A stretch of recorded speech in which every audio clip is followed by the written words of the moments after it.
विशेष पोलीस महानिरीक्षक कोल्हापूर परिक्षेत्र कोल्हापूर यांनी बेकायदेशीर अग्निशस्त्रे वापर करणाऱ्या इसमांचा शोध घेऊन विशेष मोहीम राबवली होती। त्या अनुषंगाने पोलीस अधीक्षक सोलापूर ग्रामीण यांनी सोलापूर ग्रामीण जिल्ह्यातील सर्व पोलीस ठाणे प्रभारी अधिकारी व स्थानिक गुन्हे शाखेचे पोलीस निरीक्षक सुरेश निंबाळकर यांना सोलापूर ग्रामीण जिल्ह्यातील अवैध अग्निशस्त्रांबाबत विशेष मोहीम राबवण्याबाबत आदेशित करण्यात आले होते। त्या अनुषंगाने स्थानिक गुन्हे शाखेचे वरिष्ठ पोलीस निरीक्षक सुरेश निंबाळकर यांनी स्थानिक गुन्हे शाखेचे सहाय्यक पोलीस निरीक्षक नागनाथ खुणे यांच्या पथकास गोपनीय माहिती काढून कारवाई करण्याबाबत सूचना दिल्या होत्या। त्या अनुषंगाने सहाय्यक पोलीस निरीक्षक नागनाथ खुणे व त्यांचे पथक अवैध अग्निशस्त्राबाबत कारवाई करण्याकामी जिल्ह्यातील गोपनीय बातमीदार यांना सतर्क केले असता त्यांना त्यांच्या गोपनीय बातमीदारामार्फत खात्रीशीर बातमी मिळाली की मौजे कुंभारी तालुका दक्षिण सोलापूर येथील हॉटेल संगमच्या समोर रेकॉर्डवरील एक इसम हा अवैध अग्निशस्त्र व जिवंत काडतूस स्वतःच्या कब्जात बाळगून थांबला आहे।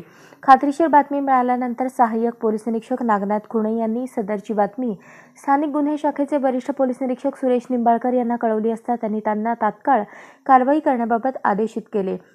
त्यानंतर सहाय्यक पोलीस निरीक्षक नागनाथ खुणे व त्यांचे पथक 250 सह मौजे कुंभारी तालुका दक्षिण सोलापूर येथे आल्यानंतर सदरचा इसम हा बातमीप्रमाणे हॉटेल संगमच्या समोर उभा असल्याबाबतची बातमी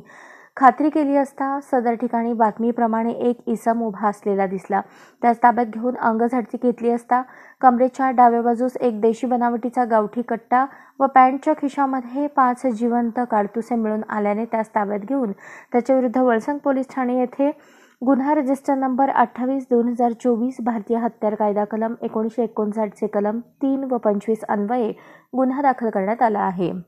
सदरची कामगिरी पोलीस अधीक्षक शिरीष सरदेशपांडे, अप्पर पोलीस अधीक्षक प्रीतम यावलकर यांच्या मार्गदर्शनाखाली स्थानिक गुन्हे शाखेचे वरिष्ठ पोलीस निरीक्षक सुरेश निंबाळकर यांच्या नेतृत्वाखाली स्थानिक गुन्हे शाखेचे सहाय्यक पोलीस निरीक्षक नागनाथ खुणे, पोलीस राजेश गायकवाड, सहाय्यक फौजदार शिवाजी घोळवे, सहाय्यक फौजदार Khwaja Mujawar, police head constable Prakash Karatkar, Vijaykumar Bharle, Ravi Mane, चालक पोलीस नाईक प्रमोद माने यांनी बजावली आहे।